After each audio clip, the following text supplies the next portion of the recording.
Gazette du Togo, une vision sur l'actualité togolaise et sur le monde. La liberté d'expression. Rapport Doing Business 2019, le Togo gagne 19 places et entre dans le top 10 des pays les plus réformateurs au monde. La CEDEAO envoie de son côté 2 experts pour l'audit du fichier électoral. La C14 dénonce la lenteur de l'institution régionale dans la gestion de la crise togolaise. Nos invités sont également en place et c'est l'heure de l'espécial sur Pyramide FM. Heureux de vous retrouver. Bonsoir Honoré. J'espère que vous avez vu également circuler les images cette semaine pour ce concours, ce fameux concours d'enseignants, ces images qui circulent dans les différents centres de dépôt. Qu'est-ce que cela a suscité en vous lorsque vous voyez les tout jeunes, avec ce nombre impressionnant, prendre d'assaut ces différents centres-là? Je crois que ce n'est pas la première fois. Même pour le dernier concours de recrutement à la fonction publique, je crois dans les années 2007 ou 2008, je crois, il y avait plus de 100 fois des personnes qui ont postulé. Cela dénote simplement qu'il y a beaucoup de chômeurs dans notre pays. Mais malheureusement, je ne suis pas certain que ces gens-là qui ont voulu concourir le font parce que c'est leur vocation, ils vont vers le métier de leur vocation, mais c'est ce qui s'offre. Et malheureusement, ça, ce n'est pas toujours bien, surtout dans l'enseignement, où on reçoit alors des gens qui n'y viennent pas par vocation, par envie de transmettre les connaissances, mais on a des gens qui viennent juste pour assurer leur survie. Et donc le travail n'est pas du tout avec le cœur, n'est pas du tout efficace. Et c'est franchement dommage qu'on soit arrivé à cette extrémité-là. Spero Maolé, je rappelle, il est le président du CACIT. Notre second invité, Dieudonné Korolapikina, Niena Dimanche. Dieudonné, bonsoir, bienvenue. Bonsoir Honoré, bonsoir aux auditrices, auditeurs de Radio Pyramide. Et bon retour également. Merci. Les images, on les avait également vues. Tout le monde veut travailler au Togo, mais apparemment, c'est un parcours de combattant. Nous naissons travailleurs, nous naissons travailleurs d'une certaine manière. L'enfant qui naît et qui fait des efforts pour aller tout d'abord à 4 pattes, puis à 2 pattes, en fait travail. Naturellement, il est évident qu'il faut faire une différence entre le devoir et le travail. Parce que ce qui se passe malheureusement sous nos cieux, c'est que il y a une telle inadéquation entre la petite phrase qui dit « gouverner, c'est prévoir ». C'est-à-dire que dans les années où la population était estimée à 3 millions, il y avait forcément un certain nombre de postes à pourvoir, que ce soit dans l'enseignement, que ce soit dans le secteur de la santé ou dans les secteurs clés. Mais aujourd'hui, c'est-à-dire, il est évident que notre population, la population a doublé au fil des années. Mais il se trouve que malheureusement, le nombre de postes à pourvoir n'a pas vraiment augmenté. Du coup, quand il y a une information concernant un appel à concourir, surtout pour entrer dans la fonction publique, on assiste toujours au même spectacle. Tout le monde veut travailler chez l'État. Tout le monde veut travailler chez l'État. C'est bien, mais en même temps, quand on fait... C'est vrai que ce n'est pas le sujet du débat. Quand on regarde un peu ce qui se passe généralement dans les administrations publiques, mais les gens ne vont pas pour travailler, les gens ne vont pas pour mouiller le maillot. On y va pour assurer ses vieux jours, parce que quand on est travailleur chez l'État, on a des garanties. On ne va vraiment pas pour travailler. Et ça, il faut aussi le relever, même si ce n'est pas le sujet. En fait, maintenant pour revenir, non, mais il y a il y a forcément un défi à relever chez nos États, ou en l'occurrence chez notre État, c'est de travailler à pourvoir autant que possible d'emplois dans différents secteurs. Parce qu'il se trouve malheureusement que l'enseignement, parce que le concours justement en question est relatif à des postes à pourvoir dans le domaine de l'enseignement. L'enseignement vient malheureusement comme peut-être le dernier rempart on a fait le tour et qu'on n'a rien trouvé. Eh bien bon, il faut aller Espérons le disait d'une certaine manière, bon, il faut aller enseigner même quand on n'a pas toute la pédagogie qu'il faut, quand on n'a pas toute la patience qu'il faut. Être enseignant requiert. Il suffit de se rappeler justement de ces premières années au cours primaire. Vous imaginez un peu les instituteurs au cours primaire, toute leur patience pour transmettre, malgré justement les caprices des enfants. Les caprices des enfants surtout, et tout ça, donc toute la patience qu'il faut. Même quand on n'a pas toutes ces qualités, on court pour aller enseigner, parce que malheureusement, finalement, c'est tout ce qui reste quand on n'a rien obtenu de la vie. Et des fois, Sapaki, on a également constaté que pour passer ce concours, il faut débourser minimum 10 000 francs, c'est-à-dire 5 000 francs de quittance. Il faut aller chercher tous les dossiers et tout ce que cela comporte. Et justement, par rapport à la nationalité et d'autres pièces, il n'est pas souvent facile. On a vu presque des bagarres rangées autour du service de nationalité et dans certains milieux également plus ou moins judiciaires. Pour avoir le casier judiciaire, c'était véritablement des guerres de tranchées. Oui, mais avant de répondre à votre question proprement dite, permettez-moi de faire cette petite remarque là par rapport au dernier concours qui a été fait en 2013 et dont on ne connaît pas aujourd'hui l'issue. C'est aussi une spécialité parce que c'est également l'État qui l'a lancé et jusqu'aujourd'hui on ne sait pas ce qui s'est passé.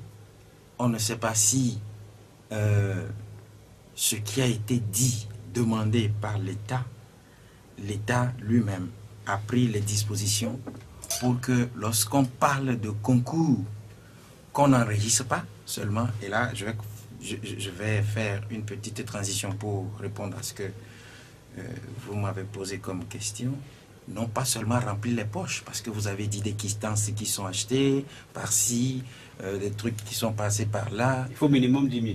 Oui, bon maintenant, quand vous demandez à cette jeunesse-là, puisque je rappelle que la population togolaise est à majorité jeune, et aujourd'hui le taux de chômage, nous le constatons au niveau de cette jeunesse. On a ceux-là qui se débattent pour chercher de l'argent, pour aller payer ces quittances, pour aller quittances par-ci, frais de comment vous l'appelez? Il faut aller chercher. Il y a d'autres frais. Voilà. Il faut également légaliser les dossiers. Le tout fait également 5 000. Au total, il faut débourser 10 000. Bon, maintenant, 10 000, pour quel résultat? Mais pour devenir enseignant. Alors, vous l'avez si bien dit, et Dieudonné l'a si bien dit, gouverner, c'est prévoir. On sait très bien que cette population togolaise est à majorité jeune. Qu'est-ce qu'on a fait pour amortir ce taux de chômage qui va agrandissant? Qu'est-ce qu'on en fait? Gouverner, c'est prévoir, il a dit. Je suis d'accord avec lui. Mais qu'est-ce que le gouvernement fait? Maintenant, c'est le même gouvernement qui lance les concours et on ne connaît pas la suite. On demande 2000 places. Jusqu'au mercredi, j'étais avec quelques confrères patrons de presse. On dénombrait déjà 25 000 jeunes qui étaient déjà prêts à déposer alors qu'on cherche 2000. Et ce n'est pas fini. Nous étions mercredi quand on dénombrait 25 000 jeunes. C'est pour jusqu'au 2. Jusqu'aujourd'hui, on va compter combien? Et qu'est-ce que l'État fait? Moi, je ne comprends pas. Je ne suis pas d'accord qu'on dise que tout le monde veut travailler chez l'État. Je crois que le pourvoyeur de l'emploi, c'est le secteur privé. Mais c'est l'État qui crée les conditions qu'il faut pour permettre à ce secteur-là d'avoir tout ce qu'il faut pour amortir ces jeunes qui sont demandeurs d'emploi. Aujourd'hui, qui en sont les plus grands perdants, ce sont les jeunes. C'est la jeunesse. Qu'est-ce que l'État en fait? Est-ce qu'il faut solliciter seulement les suffrages de la jeunesse en les monnayant avec 2000 francs, 2000 francs, 2000 francs et après, on n'en parle plus? Ou bien le gouvernement crée des conditions comme dans tout État normal. Le gouvernement crée des conditions pour permettre au secteur privé d'être vraiment un pourvoyeur d'emploi. C'est de ça qui est question. Il est pour ça qui est le directeur du site d'information La Gazette du Togo précédemment, Dieudonné Kovakina, c'est bien le patron de Togo Matin. Le dernier invité en studio, c'est bien Ibrahim Acha, lui il est le directeur de la publication de Temps Nouveau. Ibrahim Acha, c'est la jeunesse qui est beaucoup plus sollicitée dans plein de choses, mais on constate également que cette jeunesse ne trouve pas à faire. Et dès qu'il y a un petit concours, c'est devenu très souvent la Chine populaire, comme on le dit dans certains milieux. Ah oui, et je pense que c'est le constat en général, du moins en Afrique de l'Ouest, quand vous faites jeter un regard sur la proportion jeune au sein des populations, vous remarquez que les jeunes occupent une proportion assez importante. Et surtout au Togo, ici, on nous parle déjà de près de 61. Au-delà, donc vous voyez que la population togolaise est jeune. Et bon, face à la jeunesse, c'est nécessairement le problème d'emploi, c'est qu'il y en a beaucoup qui sortent des universités, qui sortent des structures, qui décrochent des diplômes chaque année, mais le marché de l'emploi est très étroit qu'ils n'arrivent pas à s'insérer. Donc du coup, il doit y avoir saturation. Et dès qu'il y a un concours qui est lancé, nous devons constater qu'il doit forcément avoir de l'affluence. Donc c'est ce qui s'est fait remarquer ces derniers temps avec le concours de l'enseignement. C'était pour recruter des enseignants, et donc 2000 enseignants, mais Ildefonse le disait tout de suite, on a eu près de 25 000 candidats qui sont présentés. Mercredi. Oui, le mercredi, oui, pour déposer leur candidature. Voilà, cela renseigne à suffisance sur le taux de chômage, sur le problème d'emploi dans le pays. Et moi, je me dis qu'il faudrait que le pouvoir public, les autorités du pays, pensent à des mécanismes, comment faire pour créer encore plus de l'emploi pour la jeunesse et voir dans quelle mesure aussi soutenir les initiatives en matière d'entrepreneuriat des jeunes. Jusque-là, ce qui a été fait, ce n'était que des programmes cosmétiques, c'était de la pure propagande pour, je ne sais pas, émerveiller qui, mais le résultat, nous n'avons pas constaté sur le terrain parce qu'il y a tout ce qu'il y a eu comme projet, programme à l'endroit des jeunes pour l'entrepreneuriat. À peine vous voyez deux jeunes avec quelques poulaillers dans certaines localités, on dit que bon, voilà, c'est ce que l'État a fait pour eux, avec quelques têtes de poule, et on dit que c'est du merveille qu'on a fait, alors que quand vous allez sur d'autres cieux, vous voyez des jeunes entrepreneurs qui brassent des millions parce que l'État les a aidés. Quand vous allez au Mali, vous allez voir ces jeunes. Vous allez au Ghana, vous allez voir des jeunes qui ont été soutenus par l'État et c'est des jeunes qui sont devenus de grands managers. Ici, les petits éleveurs là que nous avons, on crie, on rabat les oreilles des gens qui ont eu des programmes pour les jeunes et autres là. Je pense qu'il faudrait que les gens soient beaucoup plus conséquents et rêver grand et ne pas prendre la jeunesse qui est aujourd'hui diplômés, qui est à la recherche de l'emploi comme de petits miséreux à qui on fait de petits aumônes ou bien on est contraint à les aider. Nous ne demandons pas de la part des dirigeants du pays d'être gentils envers nous, mais c'est un devoir pour eux de travailler pour que la jeunesse puisse se retrouver. Parlant du secteur privé, justement on a vu quand même que le rapport 2019 a remarqué que le Togo connaît quand même un saut qualitatif, un bon, on va le dire comme ça, le Togo qui gagne 19 places par rapport à l'année précédente, qui se classe désormais à la 137e place sur 190 pays concernés par ce classement. Dieudonné, on a parlé de beaucoup de réformes, surtout au niveau de la création d'entreprises, de l'obtention du permis de construire, du raccordement à l'électricité, le paiement des taxes et d'impôts, le transfert de propriété et d'exécution de contrats. Voilà des éléments qui ont concouru à cette performance, on dira, extraordinaire. Non, mais c'est clair que Le Togo, comme la plupart des pays, comprend que il y a aussi ce qu'on appelle des effets d'annonce. Et en la matière, nous en faisons beaucoup forcément parce que entre tout ce qui, tous les programmes annoncés et le constat qu'on peut faire sur le terrain, il y a un tel décalage.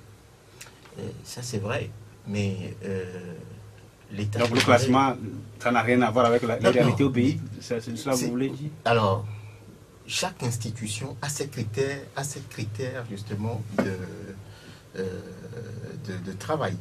La Banque mondiale a toujours eu ces critères qui ont toujours surpris d'ailleurs. Non, c'est pas... C'est toujours comme ça. Vous savez, même sur le plan des droits humains, on va en parler. C'est-à-dire quand vous prenez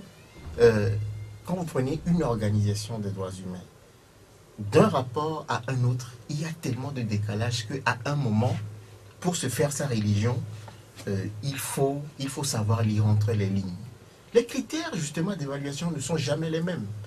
Mais ça, il faut être d'accord. Et dans le cas précis, il faut jamais être un lecteur passif. C'est ce qui est important. C'est-à-dire, quand moi je prends le rapport Doing Business, mais il me faut peut-être nécessairement chercher un autre rapport dans le domaine de la gouvernance économique pour pouvoir faire la part des choses. Quand je me limite à un seul rapport, justement, mais c'est que forcément, je ne sais pas faire la part des choses à un moment. La Banque mondiale a ses critères d'évaluation. Vous êtes d'accord avec la Banque mondiale? Écoute-moi bien, mon cher Honoré, d'un rapport à un autre, il y a tellement de décalage, et cela dans tous les domaines. Et je dis, là-dessus, sans doute le Togo, comme la plupart des pays, justement, comprend qu'il faut forcément parfois des effets d'annonce pour monter dans l'estime justement des institutions qui font des classements. Tout ça, ça participe justement à rehausser d'une certaine manière l'éclat des pays à l'international, même si la réalité n'est pas... Maintenant, pour moi, Togolais, je dis bien pour moi, Togolais, mais pour bien comprendre des choses, à côté du rapport Doing Business, il faut chercher un autre rapport dans le domaine de la gouvernance économique pour pouvoir me situer. Je ne vais pas me limiter à ce rapport-là, comme justement à la Bible. Ça, c'est important. C'est tout ce que je dis, Honoré. Vous vivez au Togo, un rapport comme ça présente le Togo comme dans le top 10 des pays les plus réformateurs au monde. C'est après tout une bonne chose. Je pense que c'est révélateur. Je souriais tout à l'heure quand Ibrahim prenait la parole. Je pensais qu'il allait nous parler du PND. Heureusement qu'il s'est ravisé, qu'il a dit les choses objectivement comme je voulais les entendre. Et de cette même façon objective, je voudrais dire que ce saut-là ne fait que montrer comment nous étions très loin derrière. C'est juste ça. Quand vous parlez des réformes qui ont eu lieu, le Togo, un pays réformateur, vous voyez, je vais vous donner un exemple très simple. On a dit il y a quelque temps que, bon, maintenant, pour créer une société à responsabilité limitée au Togo, c'est possible avec 100 000 francs. Et on a trouvé que c'était vraiment bien. Mais 100 000 francs, là, ça représente quoi pour les créanciers ou les contractants éventuels de celui qui crée une société à responsabilité limitée avec 100 000 francs? Sachant que le capital social va être la garantie pour les créanciers là. Est-ce qu'ils peuvent avoir des vrais contrats? Ça veut dire qu'on ne fait que vivoter les gens. Les réformes qu'on fait là ne sont pas des réformes qui prennent en compte toute la situation pour nous propulser vers un bien-être. On a fait beaucoup de réformes, certes, mais c'est parce qu'on vient de trop loin qu'on a l'impression qu'on a fait des choses extraordinaires. Et en plus, aujourd'hui, vous voyez, quand vous faites les réformes et que vous prenez... Je vais prendre un autre exemple. Il y a une agence qui s'est spécialisée dans le financement des jeunes. ANGPF ou un truc comme ça. Et on nous dit souvent que, ah non, ils donnent des cours aux jeunes et ils donnent de l'argent aux jeunes. Mais Ibrahim me disait tout à l'heure, combien on donne aux jeunes? Quand on vous donne 3 millions, vous pouvez faire quoi avec 3 millions? Monter quelle société qui soit viable avec 3 millions? Ce n'est pas possible.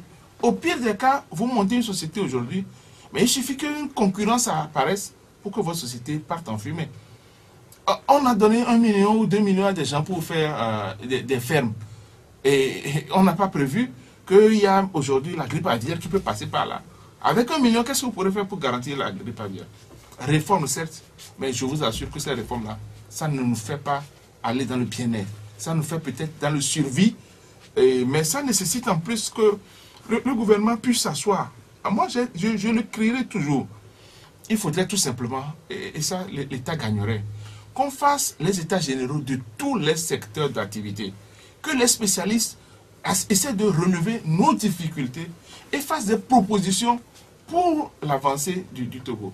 On a fait le truc de Vision Togo 2030. On ne sait pas ce que c'est devenu. Mais voilà des choses qu'il fallait faire. Et la vision 2030, ce n'est pas purement une vision politique qu'il fallait faire. Il fallait faire une vision économique, surtout économique. Aujourd'hui, on ne sait pas exactement où on va et comment on y va. Le PND dont on nous parle aujourd'hui, je vous assure que la dernière fois, je souviens quand on a dit les Togolais sont informés maintenant du contenu du PND. Mais dans le concret, ça va être quoi? Et combien de Togolais sont informés? Non, je crois qu'on navigue à vue et que ça, ce n'est pas une bonne chose pour un pays qui se veut un pays en développement. Il faudrait qu'on recommence tout. On a fait quelques petites réformes, c'est vrai, mais ces réformes sont trop insignifiantes pour qu'on se félicite de ces choses-là. Il y a Fosa qui voulait forcément se prononcer sur le sujet. Oui, mais seulement que j'ai voulu donner une réponse à Spiro, qui parlait tout à l'heure de Vision 2030. Quand on a remis le rapport, ce que j'ai vu comme confidence, c'est que ce sont les opposants qui ont fait le travail. Et alors, on a rangé tout. Donc, je vous donne une première réponse avant de comment que je savais déjà. Ah bon, voilà. Donc, ce qui veut dire que je n'ai pas menti. Ce sont les opposants qui ont fait le rapport. Vous savez que... Ça je peux même l'ajouter. J'ai des amis qui ont travaillé sur ce rapport-là. Et dès que ça a été apporté au cabinet, en voyant les noms de ceux qui étaient dedans, ça a été classé comme un travail fait par des opposants. Et d'ailleurs, le ministre qui avait piloté n'a pas mis longtemps à disparaître non plus du circuit. C'est tout à fait normal. Il faut finir maintenant. Alors, tout à l'heure, les confrères Ibrahim et Dieudonné se sont prononcés sur un certain nombre de choses. Ibrahim parlait de poulailler. Mais moi, j'ai été sidéré quand j'étais arrivé dans mon village à Tapamé de constater sur un panneau géant des motos. J'ai vu des motos et puis on a mis... comment est-ce que vous appelez ça? Projet, quoi. Et c'était un projet qui était conçu pour... Et ça, on l'appelle entrepreneuriat, pour les conducteurs de taxi-moto, sans blague. Je n'ai pas compris. Et je suis revenu, j'ai demandé, on m'a dit qu'on veut promouvoir ce secteur-là. Mais j'ai crié. Vous avez parlé de poulailler. Vous imaginez que les gens ont des diplômes. Et on veut faire en sorte qu'ils deviennent des conducteurs de moto. Parce qu'il en a. Il y a des doctorants, bizarrement. Quand vous prenez un ZEM, des fois, vous échangez avec certains, mais vous allez comprendre. Mais est-ce que c'est comme ça? Mais il n'y a pas de sous-métier. Non, mais il y a de sortes de gens. Moi, j'ai appris ça chez mon père. Je ne comprends pas.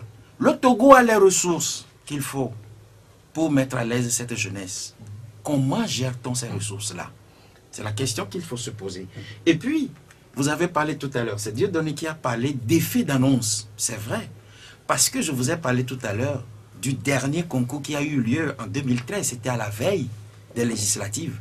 Curieusement, à la veille d'un autre scrutin qu'on veut coûte que coûte organiser le 20 décembre, on lance encore un concours. Wait and see.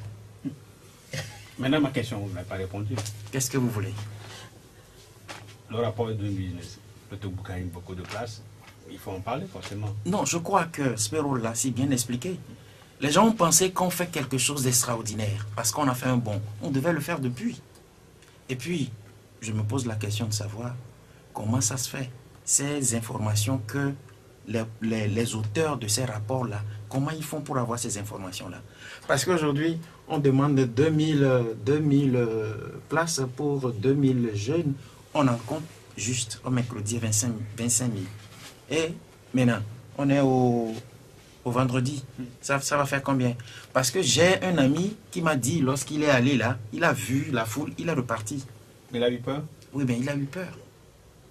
Mais C'est pour cela que je demande, ceux qui sont auteurs de ce rapport-là, comment ils mènent leurs investigations? Parce que les réalités sont là. Mais les réalités sont là. J'ai répondu au moins. Ibrahim Atta, c'est vrai que pendant longtemps, quand on parle de ce rapport de la Banque mondiale, le Togo n'a jamais été cité en bien. Depuis 2 ans, on constate quand même qu'il y a des choses qui se font, il faut les saluer et demander plus. Oui, les choses se font. Il y a des réformes et il faut avoir le courage de le dire. Parce que quand nous disons il y a des réformes, c'est parce que quand vous prenez un peu le secteur de l'entrepreneuriat, le Togo a allégé les conditions de création d'entreprises. Spiro le disait.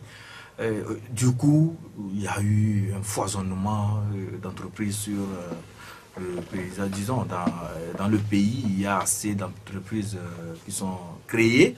Mais le problème, c'est que ce sont des entreprises viables. C'est ce que disait Spiro. Parce qu'il ne s'agit pas d'avoir une entreprise itinérante. On a juste seulement le cachet et peut-être le papier en tête dans son sac et on se promène avec ça, on dit on est entrepreneur. C'est ça? C'est ce genre d'entrepreneur qu'on veut. Vous comprenez? Donc, ceux qui sont dans leur bureau de New York, de la Banque mondiale, si on leur dit il y a eu jusqu'à 300 000 entreprises qui ont été créées au Togo au cours de l'année 2017, c'est un exemple que je donne, mais c'est un exploit là-bas, parce qu'ils voient déjà de grands managers, mais alors que c'est des gens qui sont peut-être à vélo, des entrepreneurs qui sont à vélo avec leur papier en tête et le cachet. Si pour ceux qui sont bien organisés, ça, sinon on va en faire les formalités et c'est fini. Bon, on dit on a une entreprise, on n'a jamais de local, on n'a même pas de représentation. Et parfois même, vous allez voir des jeunes qui s'efforcent, ils font des économies, ils vont dans des secteurs informels, soit c'est dans l'agriculture, certains vont même au-delà du pays pour aller faire du métayage, ils reviennent avec un peu de sous, ils créent une petite structure et le lendemain, l'OTR est déjà à leur porte. Et parfois, ils sont obligés de fermer, partir.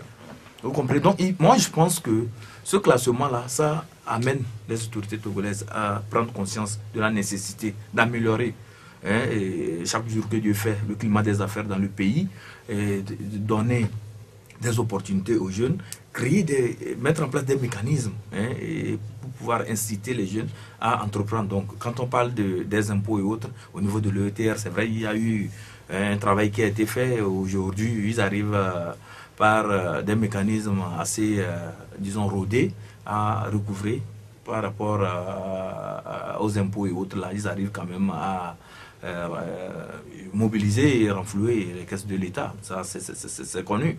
Au niveau quand on prend l'énergie, il y a eu un effort aussi d'électrification. Vous savez que quand il n'y a pas l'énergie électrique, le développement aussi est freiné. Donc, il y a des efforts de raccordement dans certaines villes. Il y a aussi le projet CISO qui est venu aussi donner un peu d'impulsion à l'électrification rurale. Donc, il y a des actions qui sont menées et qui sont à encourager. Mais moi, je pense que ce que nous avons comme classement aujourd'hui, c'est vrai qu'on crie qu'on a fait des exploits, mais il y a beaucoup de choses à faire. Il ne faut pas qu'on dorme sur les lauriers et qu'on ne prenne pas aussi ce résultat comme c'est un trophée de guerre qu'on brandit partout. On dit qu'on a fait des exploits. Oui, je voudrais revenir un peu dessus. Je parlais très bien des critères d'évaluation. C'est-à-dire que la Banque mondiale, par rapport à ce rapport, qu'est-ce qu'il intéresse? Et puis, on parle bien d'un rapport pour 2019, pas pour 2018. Il faut bien qu'on se comprenne. C'est le rapport Doing Business 2019, pas 2018. Les investigations ont été faites. Non, mais c'est pour ça qu'il faut bien comprendre qu'il s'agit de critères d'évaluation. C'est un rapport pour 2019, pas pour 2018. On est bien d'accord. Je ne donne pas de fausses informations. C'est un rapport pour 2019. Ce qui intéresse la Banque mondiale, et ça peut être problématique pour un autre financier, c'est que dès que vous dites à la Banque mondiale qu'il y a eu 3000 entreprises de créées en 2018, eh bien, la Banque mondiale bondit sur ce chiffre. Mais la Banque mondiale, la question peut-être qu'elle ne se pose pas, c'est que combien d'entreprises ont été fermées au même moment? Ça ne l'intéresse peut-être pas. Vous voyez? C'est vrai que c'est-à-dire que vous avez tout critère à ses forces et ses faiblesses. Ou bien même en activité. On est bien d'accord, tout critère. Parce que la réalité, quand vous allez à la Chambre du commerce, c'est que depuis quelques années, il existe presque autant d'entreprises qui se créent qu'autant d'entreprises qui se ferment au même moment. Ça, ce n'est pas moi qui l'invente. Vous allez à la Chambre du commerce reconnaît. Autant beaucoup d'entreprises se créent aujourd'hui, autant beaucoup d'entreprises se ferment. Mais donc la Banque mondiale, peut-être dans ses critères, ce ne sont pas les entreprises qui se ferment qui l'intéressent. Et c'est là où peut-être il faut relever la faiblesse peut-être. Mettons-nous d'accord, c'est pour ça que je vous dis, pour pouvoir se situer, il faut aller d'un rapport à un autre et se faire sa religion. Sinon, mais la Banque mondiale, vous savez, déjà il faut voir les bureaux de la Banque mondiale à travers nos pays. Mais généralement, ce sont des bureaux luxueux qui ne sont pas, mais qui ne sont pas en écho avec la réalité même de l'entrepreneuriat sur le terrain. Vous allez dans des villages, c'est-à-dire que quand les gens portent par exemple des chemises de grande marque pour aller visiter des entrepreneurs qui, entre guillemets, se mouillent, mais il y a un tel défaut, c'est des choses à analyser. Pour moi, journaliste, ça m'intéresse justement, par exemple, de relever ces décalages. Et ça, je dis clairement que peut-être la Banque mondiale, ce n'est pas ce qui l'intéresse, mais ce sont des efforts, ce sont peut-être les effets d'annonce. Hein? Et ça, il faut bien être d'accord, tout ne se limite pas justement à ces effets. Il faut peut-être aller au-delà. On va forcément parler de la crise au Togo, la crise avec, bien entendu, le recensement qui est passé, la CEDEAO qui est derrière, avec... ces deux experts qui sont envoyés, il s'agit de Mme Kari Saï Madjira et de M. Mamadi Kondé, voilà les deux qui sont dans nos murs depuis quelques jours et qui sont chargés d'auditer le fichier électoral. Et du coup, Spiro, ça surprend beaucoup de monde, surtout du côté de l'opposition et de la société civile, que ce recensement tant décrié soit tacitement accepter jusqu'à peut-être aller auditer ce fichier-là. Est-ce que c'est tacitement? Ce n'est pas tacitement, c'est de façon très claire, très claire, puisque j'ai cru lire que le représentant résident s'est félicité du déroulement et que maintenant on appelle à l'audit du fichier. Et c'est ce qui me fait penser que le Togo a encore réussi à flouer tout le monde. Et ça, c'est une de nos spécialités. Je suppose que s'il y a des bandes, vous allez vous rappeler que j'ai déjà dit ici que c'est bon ce que nous avons eu comme recommandation. Mais que le problème du Togo, ce n'est pas les tests qu'on reçoit, c'est la mise en œuvre. Et là encore, le Togo a été champion pour flouer tout le monde. Comment vous dites aux gens qu'il faut continuer le dialogue?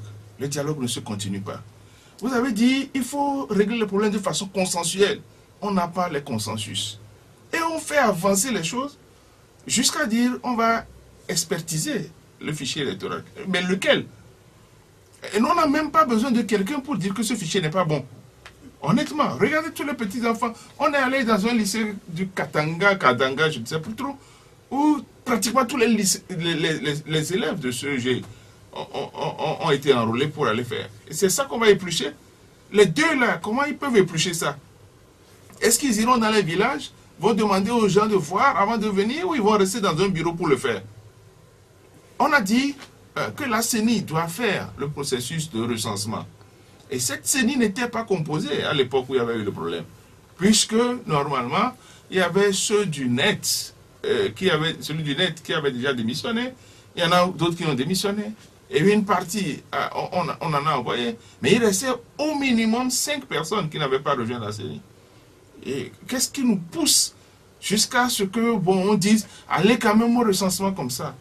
Et honnêtement, je ne suis pas sûr que 50% de la population togolaise qui devrait être sur les bulletins, je ne suis pas sûr que ces gens se sont fait enrôler.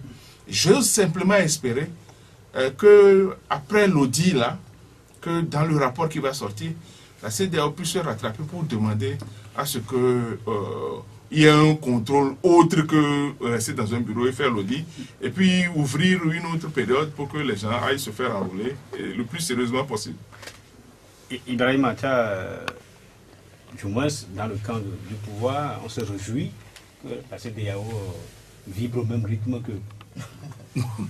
Je ne saurais pas dire que c'est cela et que on se réjouit, mais je dirais tout simplement que le constat que nous tous nous faisons, c'est que la CEDEAO semble prendre acte du recensement qui a été conduit par la CENI. Et puisque si on parle d'aller à la phase d'audit, c'est que on est peut-être d'accord que le recensement qui a été fait a été un travail d'abord sur le plan formel, un travail est bien fait.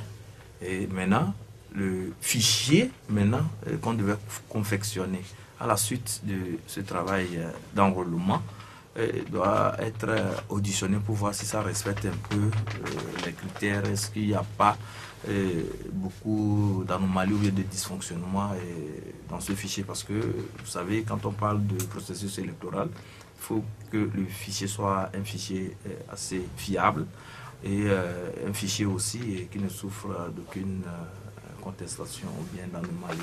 Donc c'est ce que la CEDEAO semble jouer, mais là où ça nous surprend un peu, c'est que le comité de suivi était censé suivre les phases dans ce processus électoral. Pour le recensement, il n'y a pas eu, à proprement parler, une observation faite par le comité de suivi. Et en dehors de ça aussi, c'était dit lors de la dernière rencontre, c'est-à-dire que la deuxième rencontre du comité de suivi de la mise en œuvre des recommandations de la feuille de route de la CEDEAO, c'était dit que le Togo devait aller vers une CENI paritaire.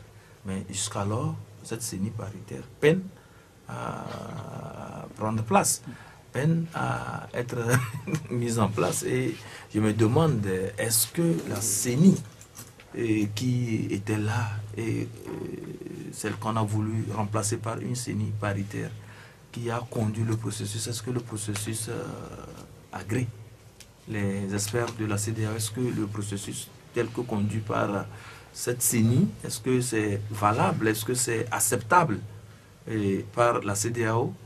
Il y a cette question que moi je me pose jusqu'alors. Mais étant donné qu'il y avait des experts électoraux que la CEDEAO avait envoyés, qui ont suivi le processus d'enrôlement de nos compatriotes, et qu'aujourd'hui on nous parle d'auditer le fichier, implicitement, moi je comprends que la CEDEAO a avalisé ce qui est fait en matière de recensement. Et l'inquiétude que moi je soulève, c'est que ce recensement, tout le monde le sait, et tout le monde le sait, ce n'est pas un secret pour quelqu'un, qu'il y a une bonne partie de nos compatriotes qui ne se sont pas fait enrôler. Est-ce qu'on va aller à une élection avec un fichier qui met sur la touche une frange importante de nos populations? Ça a été une décision de ce monde-là. Ça a été une décision. Volontairement, ils avaient refusé d'aller se faire recenser. Et bon, le consensus dont on nous parle, qui doit prévaloir dans ce processus, ce consensus est où? Et l'inclusion dont on nous parle, à quel niveau se trouve l'inclusion? Au niveau de la CENI paritaire, il y a le problème actuellement, parce que la C14 n'a pas encore, tous les membres de la C14 n'ont pas encore siégé, ne sont pas encore allés pour prendre fonction au niveau de la CENI pour le travail auquel ils sont appelés. Jusqu'alors, il y a des problèmes, il y a des réglages à faire. L'UFC s'accroche à son siège là-bas. Il y a tout un tas de problèmes. Mais comment pouvons-nous aller vers le processus si on n'arrive pas quand même à résoudre ces différents problèmes que je venais d'évoquer? Il dépend à qui. Est-ce que la CEDEAO aide vraiment le Togo? Non, ce que je comprends à travers les actes de la CEDEAO, c'est que moi-même, lorsque j'ai lu sur les réseaux sociaux la correspondance émanant de Dr Garba Lempo, je me suis posé la question de savoir si ils sont tombés sur la tête. Non, je pèse très bien mes mots. Parce que tout à l'heure, Spero a dit quelque chose par rapport à ce que la CEDEAO a demandé. Même en diplomatie, lorsque vous demandez, parce que, je le dis comme ça, le Togo a cédé au moins une partie de sa souveraineté à la CEDEAO. Si tel n'était pas le cas, la CEDEAO ne viendra pas nous dire allez voter le 20. Elle n'allait pas faire un certain nombre de propositions. Bon, maintenant, lorsque vous demandez que la CEDEAO soit consensuelle et inclusive, et que vous avez ajouté un certain nombre de choses, j'aurais pensé que lorsque cette CENI-là, qui était en train d'opérer, a commencé par travailler, au moment où la CEDEAO a dit, à partir du 30, il faut le dépôt de ceux qui vont composer la nouvelle CENI sur un plan, ou bien, quand je me réfère au droit institutionnel, ce qui veut dire que la première CENI est forclos. Elle n'a plus de... Elle n'a plus sa raison d'être. Et ces actes, normalement, doivent être considérés que des actes nuls et non avenus.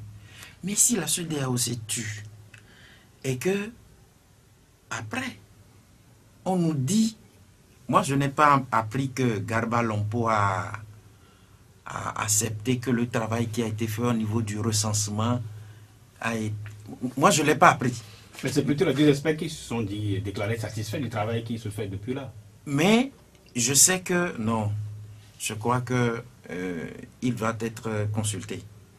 Parce que tout à l'heure, Ibrahim a relevé un certain nombre de dysfonctionnements qu'on a relevés dans le recensement. J'ai vu un citoyen qui à lui seul possède 7 cartes d'électeur. J'en ai vu qui en possède plus que ça, qu'on a publié. Et donc, nous avons vu des élèves. On a parlé d'un centre d'apprenants, un établissement. Ce n'est pas un établissement, c'est des établissements. Parce que dans le nord, dans certains villages, on a fait recenser presque tous les élèves. Mais la question qui se pose, c'est qu'ils étaient là quand on recensait ces élèves-là. Les images ont circulé. Et ils disent aujourd'hui qu'ils sont satisfaits. Moi, je ne comprends pas. C'est pourquoi je dis peut-être qu'ils sont tombés sur la tête. Excusez-moi, ce n'est pas une insulte, hein, mais j'ai comme l'impression qu'ils sont tombés sur la tête. Et je voudrais que la CEDEAO, si elle veut vraiment aider les Togolais, je ne voudrais pas que ce soit Lompo qui parle. Je voudrais que le président même de la CEDEAO parle. Boari. Pour qu'on sache ce qu'il en est vraiment. C'est une nouvelle phase qui s'ouvre avec l'arrivée de ces deux experts et probablement envers les élections le 20 décembre. Sans doute. Alors, mais au fil des événements, on a l'impression que la crise, les fils se nouent davantage. Hein, les fils de la crise se nouent davantage et tout est difficile à dénouer finalement. Parce que chacun a raison et chacun a tort au même moment. Chacun a raison, chacun a tort. Alors, rappelons-nous bien quelque chose. Est-ce que nous voulons culpabiliser la CEDEAO aujourd'hui de nous avoir proposé une feuille de route?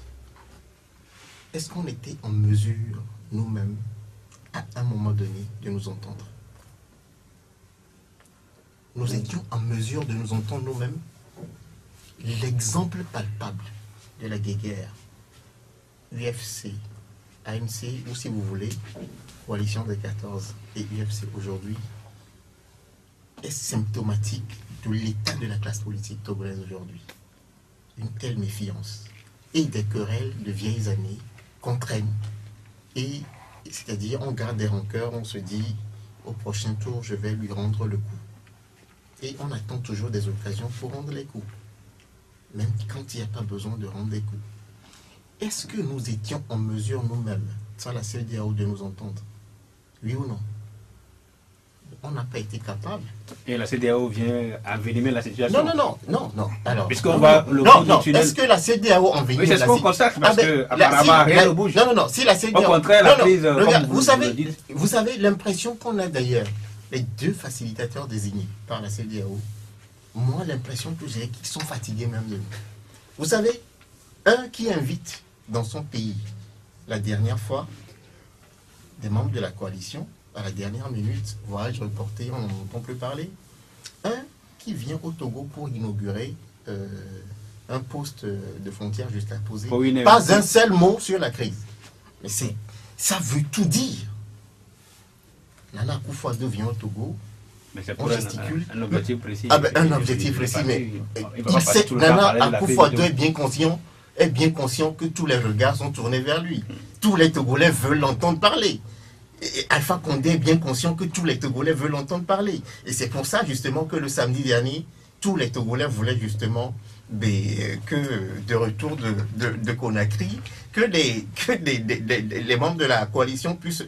Mais au fond, vous savez, au temps fort de la crise, quelqu'un comme Maître Agbo-Ibor, même si je n'épouse pas complètement ses prises de position, estimait qu'il fallait que, entre nous fassions l'effort justement de nous débarrasser de nos égos, etc., pour nous entendre sur le minimum et faire des efforts pour nous entendre.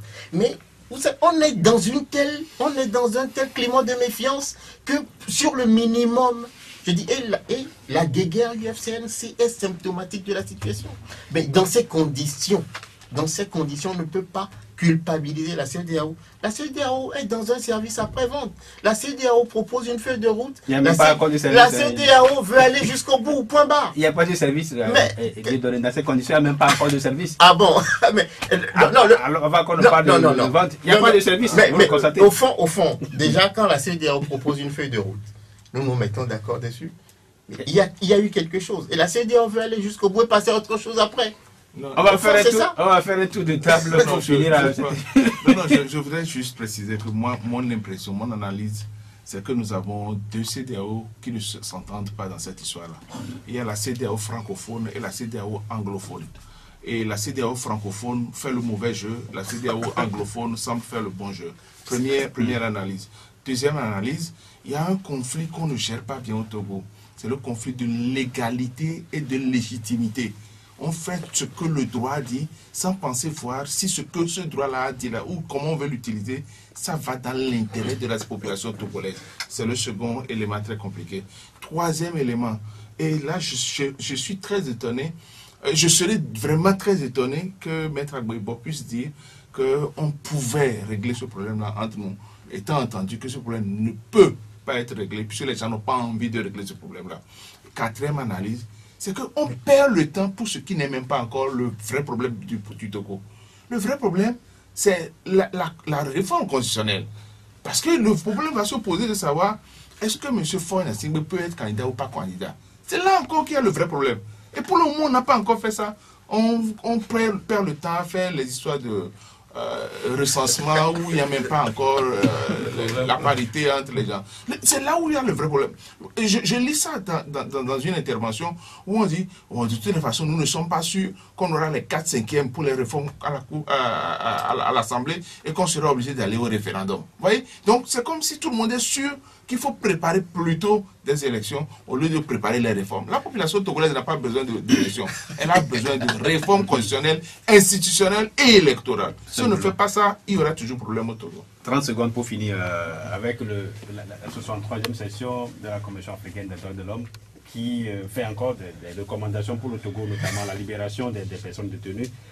Ensuite, veiller à ce que tous les Togolais, y compris les journalistes, les responsables de l'opposition, les opposants réels ou supposés au gouvernement et des personnes des droits humains, puissent exercer librement leurs droits. Voilà. 30 secondes pour finir rapidement avec ces recommandations de la Commission africaine des droits de l'homme et des peuples. Non, mais le Togo a toujours eu des recommandations. On a toujours recommandé beaucoup de choses. On a toujours dit au Togo d'améliorer la condition d'exercice d'abord en matière de communication, en matière de liberté de presse, on a toujours dit d'améliorer les conditions, de voir la situation des détenus et surtout les manifestations politiques, de voir comment on peut les encadrer de manière à ce que cela ne dégénère pas, et aussi voir comment respecter les droits économiques et sociaux. C'est sur ce point que j'aurais voulu qu'il y ait des recommandations. C'est juste une partie, oui. Oui, c'est sur ce point que moi j'aurais voulu qu'on s'y attarde, parce que quand on parle même du problème de la crise togolaise, le problème se pose purement en termes de pauvreté. La corruption passe par là. Et c'est parce que les gens sont foncièrement corrompus. Il y a des gens qui prennent les ressources du pays et ils en disposent comme si c'était leur bien privé, et ça prive un bon nombre de compatriotes des ressources pour pouvoir subvenir à leurs besoins. Et ça, c'est vraiment un travail que l'État doit faire. Il faut lutter contre la corruption et faire un effort pour décourager tout ce beau monde-là qui sape le développement de notre pays. Et Défense, allez-y. Oui. Ibrahim vient de le dire, il y a toujours eu des recommandations. Mais qu'est-ce que les recommandations ont fait? Donc ce n'est plus la peine qu'on en fasse pour le Togo. Mais non, moi je ne trouve pas. Alain Défenseur d'ordre avec nous. Non, je pense que c'est toujours bon de recevoir les recommandations. Parce que le Togo, quoi qu'on dise, aime quand même se donner une bonne image à l'extérieur. Et donc, au moins pour un temps, il y a quelque chose qui semble être fait avant qu'on ne soit obligé. Par exemple, il y a eu entre-temps la liberté d'expression, il y a eu la liberté de manifestation, etc. Mais pour des zones, on cible et on ralentit ça. Bon, donc je pense que c'est plutôt inondez-nous des recommandations. Si on nous donne 100 recommandations, peut-être qu'avec 40, on s'en sortirait bien. Pour finir rapidement. Non, mais vous savez, en matière des droits de l'homme, et ce n'est pas Spero qui me démentirait, on a toujours l'impression que c'est toujours un travail de Sisyphe, un travail inlassable. Parce qu'on n'est jamais bon élève pour prétendre dormir sur des lauriers. Hein. Et d'ailleurs, quand on est bon élève, c'est qu'on travaille beaucoup. Non, attention, c'est que justement les défis deviennent plus importants. Il faut faire extrêmement attention parce que la chute est très facile.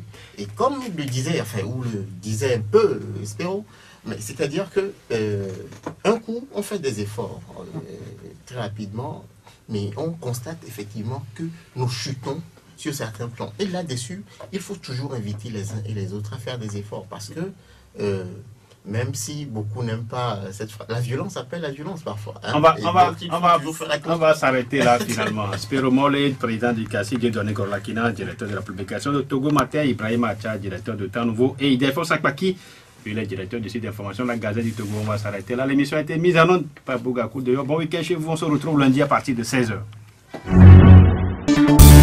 La Gazette du Togo, une vision sur l'actualité togolaise et sur le monde.